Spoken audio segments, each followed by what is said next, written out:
प्रभुपाद जी भगवत गीता के तात्पर्य में लिखते हैं, एक बार ही एक पंछी की अंडों को समुद्र ने ले लिया। तब पंछी समुद्र से मांगा, लेकिन समुद्र देने के लिए तैयार नहीं था वापस। तो पंछी ने निर्णय ले लिया कि मैं मेरे चोंच में थोड़ा थोड़ा पानी उठाकर दूर जाकर फेंक कर आऊँगी, और ऐसे समुद्र को सूखा दूंगी और मुझे मेरे अंडे मिल जाएंगे। क्या समुद्र कभी सूखने वाला है इसे? हाँ, नहीं। लेकिन फिर भी बहुत दृढ़ता के साथ वो कर रही थी वो पंछी। उसको देखकर प्रभावित हुए कौन? गरुड़ जी। तो गरुड़ जी नीचे उतर कर आए और समुद्र को उन्होंने आदेश दिया, है दे दो उसका अंडा वापस। तुरंत समुद्र ने अंडा वापस कर दिया उसको। तो ये उदाहरण से हम क्या समझते हैं? हम वो छोटे पंछी जैसे हैं, और समुद्र जो है माया जैसा है, और माया ने हमारे कृष्ण भावनामृत को चोरी कर लिया। वो अब इसलिए वो सुप्त अवस्था में चला गया। अभी हम कृष्ण भावना भावित हो नहीं पा रहे हैं, और माया के कारण तो माया के साथ एक संग्राम करके, युद्ध करके हम लोग वापस अपने कृष्ण भावनामृत को प्राप्त करने के लिए हम क्या कर रहे हैं? 4 नियम का पालन करो, हरिनाम का जप करो, यतन करो। यतन तश्च दृढ़ व्रता, भगवान बताते हैं ना, यतन तश्च का मतलब क्या है? यतन करना, यत्न करना। तो ये यत्न क्या है? इस दुनिया में भौतिक यत्न भी है, आध्यात्मिक यत्न भी है। अभी भौतिक यत्न क्या है? प्रातः काल में उठकर 4 बजे 5 बजे कितने लोग ट्रेन में जाते हैं? मुंबई में आपने देखा होगा, कितना भीड़ भाड़ है ट्रेन में, धक्का मुक्का है। इस तरह पूना से भी अनेक लोग मुंबई रोज जाते हैं, आते हैं। सीजन टिकट उनको दिया जाता है, सीजन टिकट बोगी। पूरा इतना भीड़ भाड़ है, जाते समय ताश खेलते हुए जाते हैं, शाम को भी ताश खेलते हुए वापस आते हैं। उधर काम करके उनको 500 रुपये एक्स्ट्रा मिलता है मुंबई में। पुणे में काम करेगा तो 500 रुपये कम, फिर भी जाते हैं रोज। इस तरह कसरत तो इंसान करता ही है, लेकिन अगर कोई कसरत भगवान के लिए करता है तो उसको तपो दिव्यम बोला गया। तपो दिव्यम पुत्र का ये न सत्वम शुद्धियते अस्मात् ब्रह्म सौख्यम तो अनंतम। भगवान के लिए अगर हम दिव्य तपस्या करते हैं तो चित्त शुद्धि होता है, आगे प्रगति होता है भगवान की धाम की ओर। चित्त शुद्धि जितना होता है उतना आध्यात्मिक जीवन में एक इंसान प्रगति करता है। अगर चित्त शुद्धि नहीं होता है, भौतिक कार्यकलापों में अगर कोई मग्न हो गया, जितना अशुद्ध था मन उसके जन्म लेते समय, उतना अशुद्ध रहता है मृत्यु के समय। थोड़ा भी प्रगति नहीं हुआ, क्लीनिंग नहीं किया उन्होंने मन को, जैसे कि वैसे रह गया हुआ। तो इसलिए मानव जीवन को पशुवत उन्होंने बिता दिया है। ऐसे अनेक मूर्ख लोग हैं। इसलिए प्रभुपाद जी अमेरिका जब गए, किताबों को लिखकर जोरदार प्रचार करके हमको सिखाया कि मानव जीवन में इंसान आता है काली हाथ, निकलता है काली हाथ, तो लेके क्या जाता है? चित्त शुद्धि। चित्त शुद्धि होता है भक्ति सुकृति बढ़ाने से। हम जितना भक्ति सुकृति बढ़ेगा उतना चित्त शुद्धि। नहीं तो पुण्य और पाप दोनों घटने वाले पदार्थ हैं। पुण्य प्राप्त किया स्वर्ग में जाओ, घटने के बाद वो पूज्य हो जाएगा। पाप किया दुख भोगो, कट जाएगा वो भी। लेकिन भक्ति सुकृति सीधा हृदय में जाकर काम करेगा, चित्त को शुद्ध करेगा। पुण्य पाप चित्त को शुद्ध नहीं करेगा वो।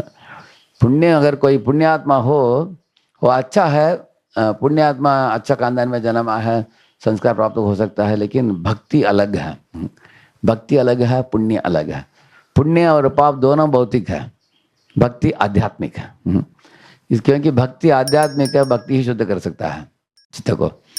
तो चित्त में मल क्या पड़ा है इस दुनिया में?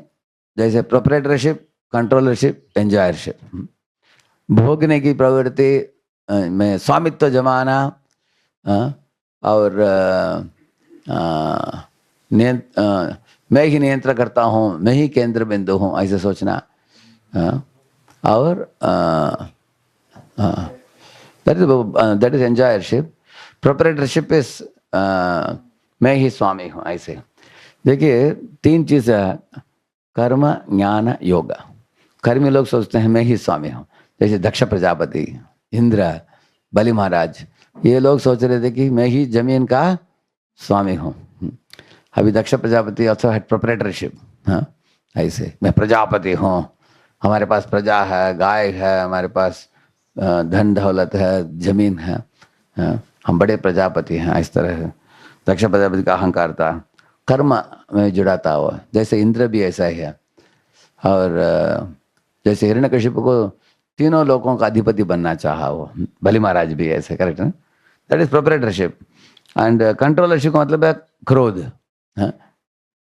कौन कंट्रोल किया? दुर्वासा मुनि ने किसको कंट्रोल किया? अम्बरीश। हाँ? योगी होने के कारण सोचा कि मैं बड़ा योगी हूँ, उड़ सकता हूँ हवा में, पानी में चल सकता हूँ, उन्होंने कंट्रोल करने के लिए। हाँ? और इस तरह हिरण्यकशिपु भी कंट्रोल करने के लिए प्रयत्न की, किसको? प्रहलाद को। कंट्रोल करते समय इंसान क्रुद्ध हो जाता है। हाँ? क्योंकि कंट्रोल में नहीं आता है कोई, कंट्रोल में, तब नाराज हो जाता है। एंड एंजॉयरशिप मतलब है जो भोगना चाहता है। प्रभुपाद जी 3 उदाहरण देते हैं, प्रोप्राइटरशिप, कंट्रोलरशिप, एंजॉयरशिप। प्रोप्राइटरशिप दुर्योधन। हाँ? दुर्योधन, करेक्ट है ना? किसका जमीन हड़प लिया उसने? पांडवों का। एंड कंट्रोलरशिप हिरण्यकशिपु, किसको कंट्रोल किया? प्रहलाद। एंड एंजॉयरशिप प्रभुपाद उदाहरण देते हैं हिरण्यकशिपु का। वो तीनों लोगों के, देवताओं को, मनुष्यों को, सब प्राणियों को प्राण के ऊपर विजय प्राप्त करके सबको अपने अधीनता में रखना चाहा, सारे दुनिया को भोगना चाहा। कौन? हाँ, हिरण्यकशिपु। तो but Hiranyakashipu is used for या Prabhupada ji anger, for anger Prabhupada ji इस्तेमाल करते हैं इनकी, दुर्वासा मुनि अम्बरीश की। दुर्वासा मुनि नाराज होकर उनको मारने के लिए प्रयत्न की, करेक्ट है ना? हाँ। So you can remember Duryodhan, Durvasa Muni और हिरण्यकशिपु, करेक्ट है ना? आप देखेंगे।